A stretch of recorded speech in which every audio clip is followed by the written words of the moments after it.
আজি বনাবলৈ লৈছোঁ সৰু মাছ দি কোমোৰা পাতৰ বৰ। আহক কেনেকৈ বনাওঁ তাকে দেখুৱাওঁ। কোমোৰা পাতৰ বৰ আমি সকলোৱে খাইছোঁ, কিন্তু সৰু মাছ দি এইদৰে খাইছেনে আপোনালোকে জনাবচোন। প্ৰথমতে মই সৰু মাছখিনি এইদৰে ফ্ৰাই এখনত দি লৈছোঁ আৰু আনফালে কোমোৰা পাতকেইখিলা মই নিমখ আৰু পানী দি অলপ সময় কাৰণে ৰাখি থওঁ যাতে মজি যায়। কোমোৰা পাতখিনিত বহুত সৰু সৰু কোণ থাকে, সেইখিনি মজি যায়। আৰু আনফালে এইফালে মই চপাৰতে পিঁয়াজ, আদা, নহৰু, জলকীয়া এনেদৰে চপ কৰি লৈছোঁ আৰু মাছ ভাজি ঢাকি ৰখা তেলখিনিতে মই এইদৰে ভাজি লৈছোঁ পিঁয়াজখিনি। আৰু তাৰ লগতে বইল আলু এফাল আছিলে যিহেতু সেইফালো দি দিছোঁ। আৰু মছলা নামত মই জিৰা ধনিয়া গুড়ি অলপমান দিছোঁ। সেইখিনি সকলো ভালদৰে মিক্স কৰি এনেকৈ ভাজি যেতিয়ালৈকে ৰঙচুৱা নহয় তেতিয়ালৈকে আমি অলপ সময় ভাজি ৰাখিম।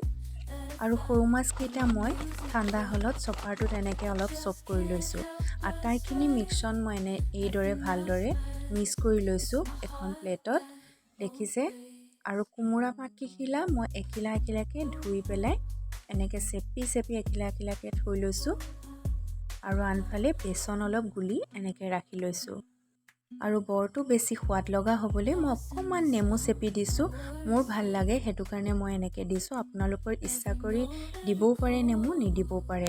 তাৰপাছত মই কোমোৰা পাতখিলা এনেকৈ প্লেট এখনত ৰাখি লৈ তাৰ ওপৰত মিশ্ৰণখিনি দি লৈছোঁ। দি লৈ পেলাই এনেকৈ মই মেৰিয়াই লৈছোঁ, নিজৰ সুবিধা অনুযায়ী লৈছোঁ।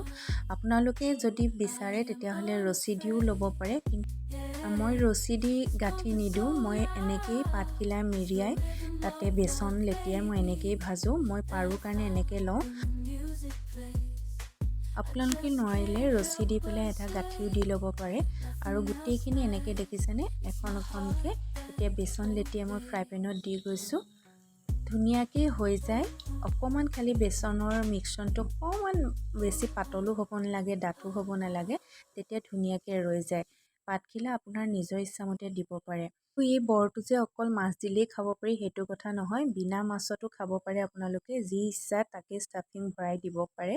তেতিয়াহ'লে আজি আমাৰ বৰৰ ৰেচিপি হৈ গ'ল। আজিলৈ আহোঁ, বাই।